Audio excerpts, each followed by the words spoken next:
Division పరిధిలో ఉన్నటువంటి sub collector గారితో పాటు మనం ఉన్నాము.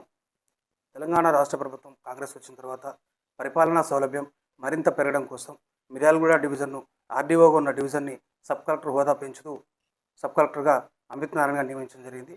తన మాటల్లోనే అసలు మిర్యాలగూడ పరిస్థితులు ఏంటి, నాగార్జున సాగర్ పరిస్థితులు ఏంటి, తన యొక్క మాటలను తెలుసుకునే ప్రయత్నం చేద్దాం. సార్ నమస్తే సార్. సార్ అట్లనే ఇటుగా తమరు ఐఏఎస్ కావడానికి ఉన్నటువంటి పరిస్థితులు ఏంటి, మీ కుటుంబ నేపథ్యం ఏంటి, పూర్తిగా మీ మాటల్లో చెప్పగలరు? అందరికీ నమస్కారం అండి. సో మనకి చిన్నప్పటి నుంచి కూడా కొంచెం సివిల్ సర్వీసెస్ వైపే నాకు కొంచెం దృష్టి ఉండేది. మా ఫాదర్ కూడా ఇండియన్ రెవెన్యూ సర్వీస్ ఆఫీసర్ కాబట్టి చిన్నప్పటి నుంచి గవర్నమెంట్ ప్లస్ ఆ మోటివేషన్ కూడా ఉండేది. సో నేను almost I think first second క్లాస్లో ఉన్నప్పుడే కొంచెం నాకు మేబీ సివిల్ సర్వీసెస్ చేస్తే బాగుండేదేమో అట్లా అనిపించింది. సో చిన్నప్పటి నుంచే నాకు సివిల్ సర్వీసెస్ మీద మైండ్ ఉండేది. నేను ఐఐటి కాన్పూర్లో గ్రాడ్యుయేట్ అయ్యా. 2020లో పాస్ అవుట్ అయ్యా. దాని తర్వాత 2 years మనం ప్రిపరేషన్ చేసి 2022లో నా సెలెక్షన్ అయింది. లక్కీగా భగవంతుడి దయ వల్ల మనకి తెలంగాణ క్యాడర్ కూడా రావడం జరిగింది. సో మా ఫాదర్ అనేది మా ఇన్స్పిరేషన్ అనమాట. ఆయన కూడా గవర్నమెంట్ ఎంప్లాయ్ కాబట్టి ఆ విధంగా నాకు చిన్న వయసు నుంచే ఈ ఎక్స్పోజర్ రావడం జరిగింది. మనకు కూడా ఇది ఒక మంచి కెరియర్ ఉంటుంది, ప్రజలందరూ కూడా మంచిగా మనం ఒక సేవ చేయొచ్చు అని చిన్నప్పటి నుంచే మాకు అట్లా ఉండేది. కూడా సబ్ కలెక్టర్గా బాధ్యతలు చేపట్టిన తర్వాత ఇటు మిర్యాలగూడ కావచ్చు, అటు నాగార్జున సాగర్ కావచ్చు, మీరు ఎదుర్కొన్న గట్టి పరిస్థితులు ఏంటి, వాటిని ఎలా పరిష్కారం చేయగలిగారు? సో మనకి 2 years ట్రైనింగ్ కంప్లీట్ అయినాక మిర్యాలగూడ అనేది నా ఫస్ట్ పోస్టింగ్ అండి యాజ్ అ సబ్ కలెక్టర్. మనకి మిర్యాలగూడ డివిజన్ అనేది చాలా వెల్ ఎస్టాబ్లిష్ డివిజన్, చాలా పెద్ద డివిజన్. మనకి ఇక్కడ 10 మండలాలు ఉన్నాయి, దాదాపు 5 లక్షల మంది జనాభా ఉంది. 2 నియోజకవర్గాలు మిర్యాలగూడ అండ్ నాగార్జున సాగర్ ఉన్నాయి, 10 మండలాలు. సో ఈ 10 మండలాల్లో కూడా చాలా డిఫరెంట్ కైండ్ ఆఫ్ ప్రాబ్లమ్స్ ఉన్నాయి. మనకి కృష్ణపట్టి చూస్తే దామర్చర్ల, అడిదేవులపల్లి, తిరుమలగిరి సాగర్, ఇక్కడ మనకి vast amounts of government lands ఉన్నాయి. అదేవిధంగా మనకి ఫారెస్ట్ ఇష్యూస్ కూడా ఇక్కడ చాలా ఎక్కువ ఉండడం జరిగింది. మనకి నాగార్జున సాగర్ ప్రాజెక్ట్ ఉంది మన పెదవురా మండలంలో. సో అక్కడ ఉన్న ల్యాండ్ ఇష్యూస్, డీఫార్మ్స్ అవన్నీ కూడా చాలా కష్టమైన సమస్యలు. మనకి దామరచర్ల, తాళవీరగూడెం, వీర్లపాలెంలో మనకి వైటీపీఎస్ ప్లాంట్ కూడా అక్కడ ఎస్టాబ్లిష్ చేయడం జరిగింది. సో దానికి సంబంధించిన ల్యాండ్ ఇష్యూస్, అక్కడ మనకి జాబ్స్ కూడా మనం ఇప్పించడం జరిగింది. అదేవిధంగా మనం చూస్తే ఇక్కడ మున్సిపాలిటీస్ కూడా మనకి 3 ఉన్నాయి, మిర్యాలగూడ, హాల్దియా అండ్ నందికొండ. ప్లస్ మనకి ఇక్కడ రైస్ ఇండస్ట్రీ అనేది చాలా మంచిగా డెవలప్ అయి ఉంది. మనకి ఆయకట్ ఏరియా కాబట్టి లెఫ్ట్ కెనాల్ ద్వారా నీళ్లు మంచిగా అవైలబుల్ ఉంటాయి ఇయర్ రౌండ్. ఒకసారి సాగర్ డ్యామ్ నిండితే 2 సీజన్స్ కూడా సరిపోయినంత నీళ్ళు వస్తాయి. సో మనకి మిల్స్ కూడా చాలా ఎక్కువ ఉన్నాయి, రూరల్ ఏరియా ఉంది, ట్రైబల్ సమస్యలు చాలా తాండాలు అవన్నీ కూడా గిరిజన తాండాలు ఉన్నాయి. ప్లస్ మున్సిపాలిటీ అర్బన్ ఏరియాస్ ఉన్నాయి, ఇరిగేషన్ ప్రాజెక్ట్స్ ఉన్నాయి. సో రకరకాలు మనకి ఇక్కడ వైడ్ వెరైటీ ఆఫ్ ఎక్స్పోజర్ కావచ్చు, ఛాలెంజెస్ కావచ్చు, అన్నీ ఉన్నాయి. మనకి ఇక్కడ ప్రోటోకాల్ విజిట్స్ కూడా చాలా ఎక్కువ ఉంటాయి. మనకి లాస్ట్ 1 yearలోనే ఇక్కడ మనకి బుద్ధవనంలో మిస్ వరల్డ్ ప్రోగ్రామ్ కూడా మనం సక్సెస్ఫుల్గా కండక్ట్ చేయడం జరిగింది. అదేవిధంగా మనకి గవర్నర్ సార్ విజిటు, సీఎం సార్ విజిటు, మంత్రుల విజిట్ కూడా చాలా రెగ్యులర్ ఇంటర్వ్యూస్లోనే జరుగుతూ ఉంటాయి. యాదాద్రి పవర్ ప్లాంట్కి సంబంధించి భూ నిర్వాసితులు అయితే ఎవరైతే ఉన్నారో వారికి ఇప్పటికీ మాకు కొంత అన్యాయమే జరిగింది అని చెప్పడం జరుగుతుంది. అదేవిధంగా నాకు తెలిసి వైటీపీఎస్ బాధితులలో ఒక మోదుకుంట తండాలో ప్రభుత్వ పాఠశాల, ఇప్పటికీ ప్రభుత్వ పాఠశాల ఉన్నది, అక్కడ సగం నిర్మాణం మాత్రమే జరిగింది. మిగతా సగం నిర్మాణం జరగకుండా ఆ పశుగ్రాసం మొత్తం కూడా ఆ గదులలోనే పెట్టి దాన్ని నిరుపయోగంగా ఉంచిన పరిస్థితులు ఉన్నాయి.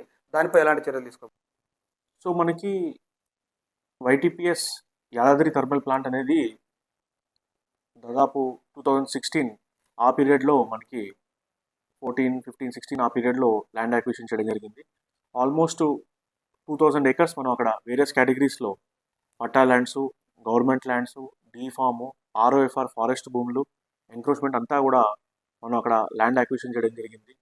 సో అక్కడ ల్యాండ్ ఇచ్చినప్పుడు మన టీజీ జెన్కో వాళ్ళు కూడా యాజ్ పర్ ద ఎల్ఏఆర్ఆర్ యాక్ట్ అప్పుడు వాళ్ళు పటా ల్యాండ్స్ కావచ్చు, ఆర్ఎఫ్ఆర్ సంబంధించిన ల్యాండ్స్ కావచ్చు, మనకి ఏవైతే 2 హ్యాబిటేషన్స్ కపూర్ తాండా, మొగ్లబత్ తాండా 2 డిస్ప్లేస్ అయ్యాయో వాళ్ళకి సంబంధించిన పీడిఎఫ్ లూజర్స్ కావచ్చు, అప్పుడు జాబ్ ఇస్తామని కమిట్ అవ్వడం జరిగింది. దానికి సందర్భంగా మనం ఓవర్ 3-4 ఫేజెస్లో లాస్ట్ 1 ఇయర్లో మన గవర్నర్ ఎమ్మెల్యే గారు, ఎమ్మెల్సీ గారు సపోర్ట్తో మనం 462 మెంబర్స్కి అక్కడ వైటీపీఎస్లో మనం జాబ్స్ ఇప్పించడం జరిగింది.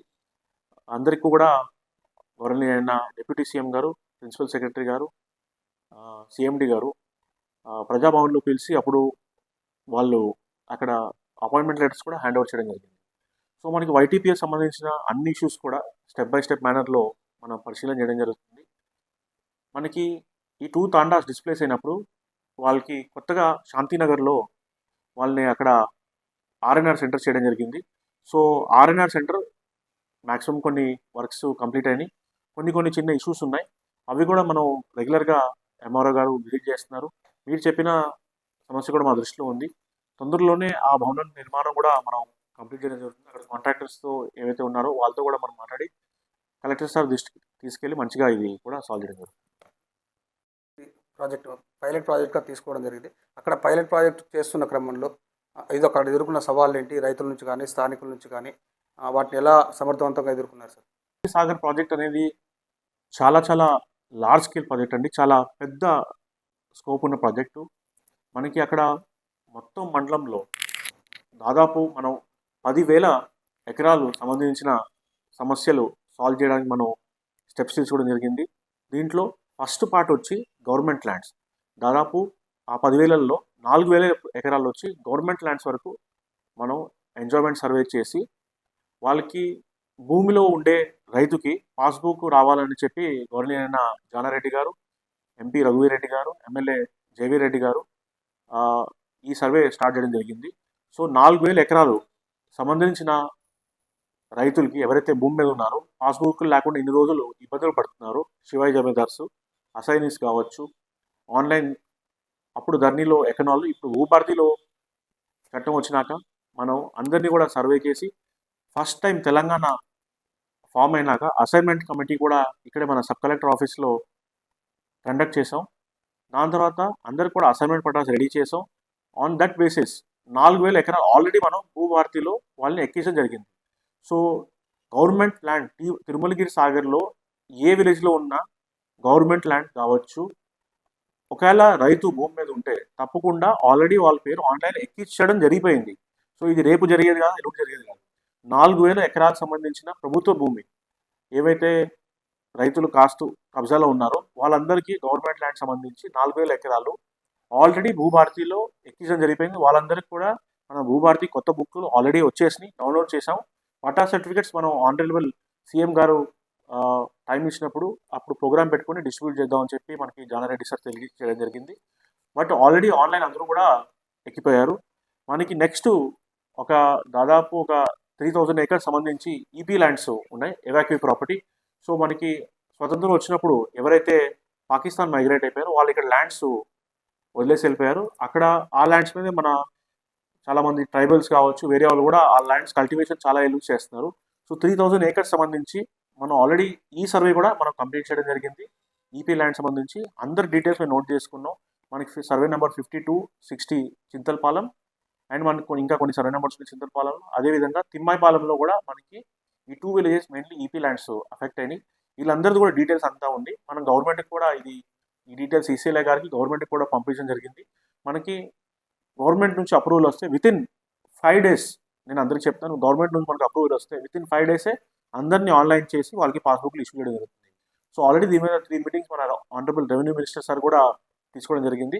ఆల్మోస్ట్ ఇది కంక్లూజన్లో వచ్చింది. మనకి తొందరలోనే ఈపీ ల్యాండ్ సంబంధించిన ఇష్యూస్ కూడా మనం సాల్వ్ చేయబోతున్నాం. అదేవిధంగా మనకి 3వ రకం సమస్య వచ్చి డీఫామ్. చాలా టఫ్ ఇష్యూ డీఫామ్ అంటే, ఎందుకంటే ఇది మనకి ఫారెస్ట్తో లింకప్ ఉంటుంది. ఎంటైర్ స్టేట్లో కూడా మనకి భూమి సమస్యలు ఉంటే దాంట్లో నాకు తెలిసినంత వరకు ఫస్ట్ సెకండ్ ప్లేస్లో డీఫామ్ సమస్య చాలా క్రిటికల్గా ఉంటుంది. డీఫామ్ అంటే మనకి దాదాపు 20 గ్రామాలు నాగార్జున సాగర్ డ్యామ్ కట్టినప్పుడు మునిగిపోయినాయి. ముంపు గ్రామాలు 28 గ్రామాలు డిస్ప్లేస్ అయినాయి. సో ఆ గ్రామాల్లో ఉండే వాళ్ళందరినీ కూడా తీసుకొచ్చి ఫారెస్ట్ ఏరియాలో కూర్చోబెట్టడం జరిగింది ఆ రోజుల్లో. ఆ ఫారెస్ట్ ఏరియాని డిస్రిజర్వ్ చేసి అక్కడ వాళ్ళకి డీఫామ్ పట్టా ఇవ్వడం జరిగింది. ఈ డీఫామ్ అంటే అసైన్మెంట్ లాగా కాదు.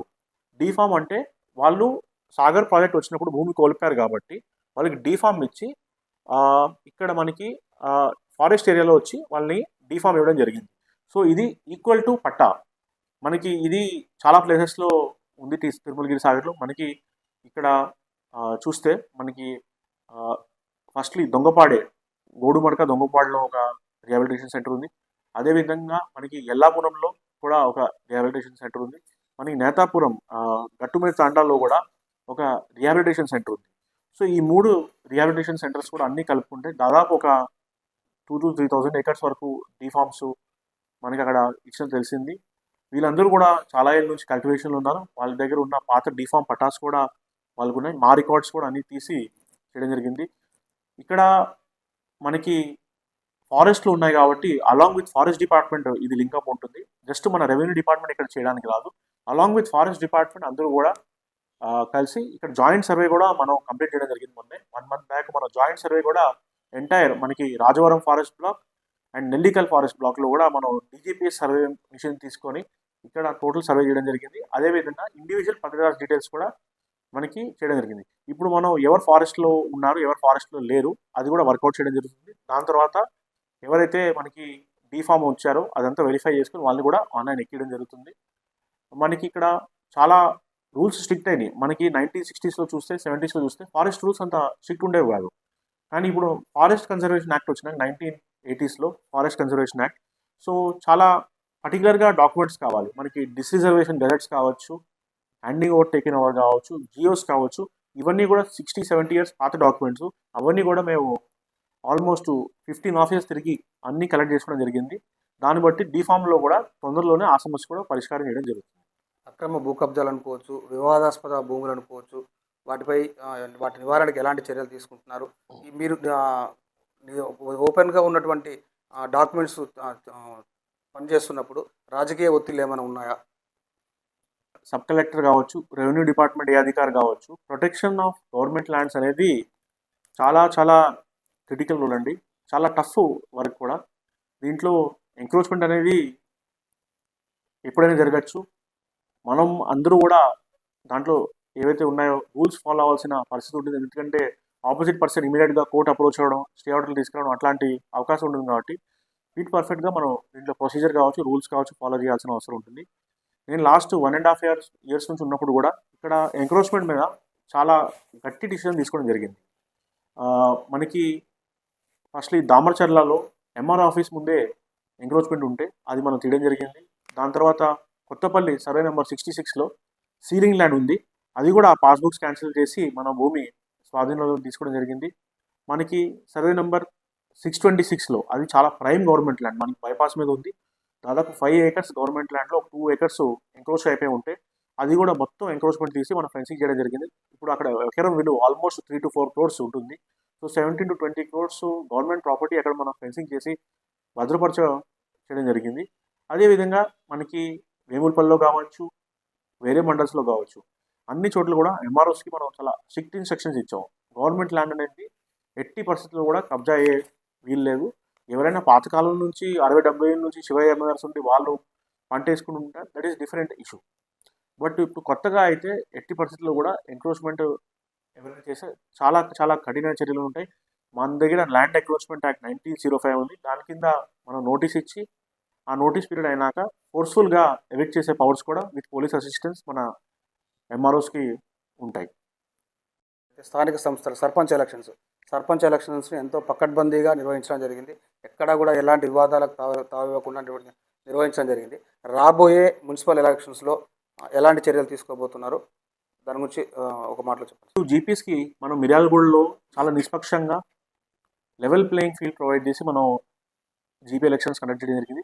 రిజర్వేషన్ ప్రాసెస్ నుంచి మనకి ఫైనల్ రిజల్ట్ ఎలక్షన్ డే సంబంధించిన కౌంటింగ్ కూడా మనకి 8 o'clock ఈవినింగ్ రోజు కౌంటింగ్ క్లోజ్ చేయడం జరిగింది. ఎక్కడ కూడా మన దగ్గర ఇన్సిడెంట్స్ చాలా సక్సెస్ఫుల్గా మన పోలీస్ యంత్రాంగం దాదాపు 3,000 మంది, మన POs OPs దాదాపు 5,000 మంది, అందరూ కూడా 8,000 మంది కలిసి టీమ్ ఎఫర్ట్ లాగా చేసిన పని ఇది మనం. అదేవిధంగా మనకి ఇప్పుడు తొందరలోనే మున్సిపాలిటీ ఎన్నికలు ఉండబోతున్నాయి. సో మనకి మిర్యాలగూడ చాలా మెయిన్ మున్సిపాలిటీ, 48 వార్డ్స్ ఉన్నాయి. ఆలియాలో మనకి 12 వార్డ్స్ ఉన్నాయి. అదేవిధంగా నందికొండలో 12 వార్డ్స్ ఉన్నాయి. ఇవన్నీ కూడా ఒకే రోజు మనకి ఎలక్షన్ వెళ్ళబోతున్నాయి అని మేము భావిస్తున్నాం. సో దానికి సంబంధించిన పోలీస్ సిబ్బంది, presiding officer, OPOs, polling staff, ROs అందరూ కూడా చాలా రెడీగా ఉన్నాం. ఆల్రెడీ మనం దీనికి సంబంధించిన రిజర్వేషన్ ప్రాసెస్ కూడా మనం చాలా నిష్పక్షంగా కలెక్టర్ సార్ మనకి కలెక్టరేట్లో వీడియోగ్రఫీతో, డ్రాల్ ఆఫ్ లాట్స్తో ప్రతి ప్రాసెస్ ఎట్లా వచ్చిందని ఎక్స్ప్లెయిన్ చేయడం కూడా జరిగింది. మనకి మున్సిపాలిటీ లెవెల్లో కూడా మన కమిషనరు, వేరే ఆఫీసర్స్ అందరూ కూడా సిద్ధంగా ఉన్నారు. ఆల్రెడీ మనకి బ్యాలెట్ బాక్సెస్ కావచ్చు, ఫ్లయింగ్ స్క్వాడ్స్ కావచ్చు, ట్రైనింగ్స్ కావచ్చు, వేరే వేరే ఎలక్షన్ సంబంధించిన అంశాలు ఏవైతే ఉంటాయో, strong rooms, counting rooms, RO placement, అవన్నీ రూమ్స్ ఏవైతే ఉన్నాయో, డిస్పాచ్ సెంటర్, అవన్నీ కూడా మనం ఫైనలైజ్ చేసుకోవడం జరిగింది. తప్పకుండా మున్సిపాలిటీ ఎన్నికలు కూడా చాలా నిష్పక్షంగా లెవెల్ ప్లేయింగ్ ఫీల్డ్ అన్ని పార్టీస్కి ప్రొవైడ్ చేసి without any scope for any allegations అందరూ యంత్రాంగం కూడా సక్సెస్ఫుల్గా కండక్ట్ చేయడానికి సిద్ధంగా ఉంది. మున్సిపల్ అయితేంది, ఒక ఎంపీడీఓ కార్యాలయ సిబ్బంది అయితేంది, ఎంఆర్ఓ కార్యాలయ సిబ్బంది అయితేంది, పోలీస్ అయితేంది, వీళ్ళందరి సమన్వయం ఎలా ఉందనుకుంటున్నారు? మీకు ఎలా ఉంది? వాళ్ళ నుంచి పూర్తి స్థాయిలో వరకు సహకారం అందుతుందా, అందడం లేదా? సో మనకి ఒక డిస్ట్రిక్ట్లో చాలా శాఖలు ఉంటాయండి. అన్ని శాఖల్లో కూడా సమన్వయం చాలా క్రిటికల్ రోలు. మనకి జిల్లా లెవెల్లో జిల్లా కలెక్టర్ గారు అన్ని శాఖల మధ్యన సమన్వయం తీసుకొస్తారు. అదేవిధంగా మనకి డివిజన్ లెవెల్లో ఆడియో కావచ్చు, లేకపోతే ఐఏఎస్ ఆఫీసర్ ఉంటే సబ్ కలెక్టర్ కావచ్చు, అన్ని శాఖల నుంచి మనం కోఆర్డినేట్ తీసుకెళ్తే మనం సక్సెస్ అవ్వగలం. సో మనకి ఇక్కడ పోలీస్ డిపార్ట్మెంట్ కావచ్చు, ఎంపీడీఓస్ కావచ్చు, వేరే డిపార్ట్మెంట్స్ కావచ్చు, అందరూ కూడా ఫుల్గా కోఆపరేట్ చేయడం జరుగుతుంది. నాకైతే లాస్ట్ 1.5 yearలో ఎక్కడా కూడా గ్యాప్ కనిపించలేదు. ఎక్కడా గ్యాప్ కనిపించే అవకాశం కూడా లేదు. ఎందుకంటే మనకి అడ్మినిస్ట్రేషన్ అనేది ఒక పర్సన్ డిపెండెంట్ ఉండదు. ఇది రూల్స్ మీద, రెగ్యులేషన్స్ మీద రన్ అయ్యేది కాబట్టి ఏ పర్సన్ ఉన్నా కూడా కొన్ని ఆటోమేటిక్ వర్క్ ప్రాసెస్ ఉంటాయి, అవన్నీ జరిగిపోతూ ఉంటాయి. సో మనం ఇన్ని ఈవెంట్స్ కండక్ట్ చేసాం, మనకి ఇన్ని ప్రోటోకాల్ విజిట్స్ వచ్చినాయి, మిస్ యూనివర్స్ వచ్చింది, డ్యామ్కి ఎన్నో మంది వచ్చారు, మనకి చాలా చాలా వైడ్ వెరైటీ ఆఫ్ ప్రోగ్రామ్స్ ఉంటాయి, ప్యాడీ సీజన్ ఉంటుంది. అన్నిట్లో ఒక పర్సన్ చేస్తే అయ్యే పని కాదు. అండర్ లీడర్షిప్ ఆఫ్ ఒక డివిజన్ లెవెల్ ఆఫీసర్ కావచ్చు, డిస్ట్రిక్ట్ లెవెల్ ఆఫీసర్ కావచ్చు, అన్ని శాఖలు సమన్వయం అవుతానే మనం సక్సెస్ఫుల్ రిజల్ట్ తీసుకురాగలం. యువతకు కావచ్చు, మహిళలకు కావచ్చు, విద్యార్థులకు కావచ్చు, ప్రధానంగా మిర్యాలగూడ, నాగార్జునసాగర్ నియోజకవర్గ ప్రజలకు మీ ద్వారా ఇచ్చే అమూల్యమైన సందేశం ఏంటి? సో ఎస్పెషల్లీ యూత్కి నా మెసేజ్ ఏంటంటే, ఈ రోజుల్లో మనకి అవకాశాలు చాలా ఎక్కువ ఉన్నాయి. Maybe 30-40 years back civil services అనేది ఒక చాలా ప్రైమ్ ఆప్షన్ ఉండేది. ఇప్పుడు మాత్రం మనకి సొసైటీ చాలా ఓపెన్ అప్ అయిపోయింది, మనకి లిబరలైజేషన్ కూడా జరగడం జరిగింది. సో ఇప్పుడు ఓన్లీ సివిల్ సర్వీసెస్ అనేది కాదండి, బిజినెస్ కూడా చాలా మంచి ఆప్షన్. సో మన కంట్రీలో కూడా బిజినెస్ మ్యాన్ని రెస్పెక్ట్ చేసే చాలా అవసరం ఉందని నేను భావిస్తున్నాను. ఎట్లాగైతే మనం ఒక డాక్టర్ని, టీచర్ని, అధికారిని, రాజకీయ నాయకుల్ని చాలా ఎలివేటెడ్ స్టేటస్లో పెట్టడం జరిగిందో, బిజినెస్ పర్సన్స్ని కూడా చాలా ఒక ఆస్పిరేషన్ లాగా చూడాల్సిన అవసరం ఉంది. సో మనకి ఓల్డ్ మెంటాలిటీ ఏంటంటే, ఎవరైనా రిచ్ అవుతూ ఉంటే, ఎక్కువ రిచ్ ఉంటే ఆ జెలసీ అవన్నీ నెగిటివ్ ఫ్యాక్టర్స్ ఉండకుండా, ఎవరైనా మనకి సక్సెస్ అయ్యి వెల్త్ క్రియేట్ చేస్తే వాళ్ళందరినీ కూడా మనం ఐడియల్ లాగా తీసుకోవాల్సిన అవసరం ఉందని నేను భావిస్తున్నాను. సో అది కొత్త కంపెనీస్ కావచ్చు, స్టార్టప్స్ కావచ్చు, జాబ్ సీకర్ కంటే జాబ్ క్రియేటర్ అవుతే డెఫినెట్గా అది మన దేశానికి కూడా చాలా మంచిగా ఉంటుంది. ఒక డెవలప్డ్ కంట్రీ వెళ్ళడానికి కూడా మనకి చాలా హెల్ప్ చేస్తుందని భావిస్తున్నాను. ఒక యువ ఐఏఎస్గా మీరు నమ్మే సిద్ధాంతం ఏంటి? వాటికి సంబంధించినటువంటి ప్రజలకు ఇచ్చే సందేశం ఏంటి సార్? ఇప్పుడు కూడా చాలా అర్లీ ఇన్ ద కెరియర్, ఎక్కువ పాయింట్స్ మనం చెప్పడానికి లేదు. బట్ సింపుల్గా నేనేం భావిస్తానంటే, మనం ఒక మంచి పని చేయాలనుకుంటే తప్పకుండా దేవుడైనా ఎవరైనా కూడా ఫైనల్గా మన వైపే వస్తారు. సో మనకి ఇంటెన్షన్ చాలా ప్యూర్గా ఉండాలి. ఏ ఫైల్ కూడా అసలు ఎప్పుడు ఆపకూడదు. కొన్ని ఒక్కోసారి మనం అబ్జర్వ్ చేస్తూ ఉంటాం, కొంతమంది ఫైల్స్ ఆపుతారు, డిసిషన్ తీసుకోరు. నాకు పర్సనల్గా చాలా నెగిటివ్గా అనిపిస్తుంది. సో నా దగ్గర ఇప్పుడు నా టేబుల్ మీద ఏ ఫైల్ లేదు. సో ఫైల్ డిస్పోజల్ అనేది ఒక ఆఫీసర్కి చాలా క్రిటికల్ అనిపిస్తుంది. More than field visit also కూడా నాకేమనిపిస్తుంది అంటే, ఫైల్ డిస్పోజల్ అనేది చాలా క్రిటికల్. ఒక ఫైల్ మన దగ్గర వస్తే దాని మీద డిసిషన్ క్విక్గా తీసుకోవాలి. ఎస్ కావచ్చు, నో కావచ్చు, మన డిసిషన్ ఏమైనా ఉన్నా అది మనం స్టాండ్ తీసుకోవాలి. మన అథారిటీ యూజ్ చేసి అది ఫైల్ పెండింగ్ పెడతాం కానీ దానికి ఒక ఆన్సర్ డిస్పోజల్ చేయకపోవడం కానీ that is very bad sign అని నాకు అనిపిస్తుంది. సో నేను కూడా ఎప్పుడు ట్రై చేస్తుంటాను, నా దగ్గరే ఫైల్స్ పెండింగ్ పెట్టుకుంటూ ఉంటాను. మిర్యాలగూడ సబ్ కలెక్టర్ అమిత్ నారాయణ గారితో ఇంతసేపు చర్చించాము. ప్రతి విషయాన్ని కూడా కూలంకుషంగా గ్రామాల పేరుతోని, ఓటర్స్ పేరుతోని ఎంతో కూలంకుషంగా తన తనకు మిర్యాలగూడ అండ్ నాగార్జున సాగర్ మీద ఎంత పట్టుందో చెప్పవచ్చు. అందుకని ఇక్కడ నుంచి ట్రాన్స్ఫర్ చేసినా కానీ ఇక్కడి ప్రజల కోరిక మేరకు మన ప్రజా వాయిస్లో కూడా కథనాన్ని ఇవ్వడం జరిగింది. ప్రజల కోరిక మేరకు సబ్ కలెక్టర్గా నారాయణ అమిత్ గారిని కొనసాగించాలని చెప్పి మన ప్రజా వాయిస్ పత్రిక కూడా వార్తా కథనాన్ని ప్రచురించడం జరిగింది. ఈ నేపథ్యంలోనే ఇక్కడికి మళ్ళీ ట్రాన్స్ఫర్ అయిన సార్ని ఇక్కడికి మళ్ళీ తీసుకురావడం జరిగింది. కనుక ప్రజలందరూ కూడా నేరుగా వచ్చి తనని కలవవచ్చు, ఏ సమస్య ఉన్నా వెంటనే సమస్యను పరిష్కరిస్తానని చెప్పి మిర్యాలగూడ సబ్ కలెక్టర్ అమిత్ నారాయణ గారు చెప్పడం జరిగింది. కెమెరామెన్ నాగభూషణ్తో నడి శివకృష్ణ యాదవ్, నల్గొండ జిల్లా స్టాఫ్ రిపోర్టర్.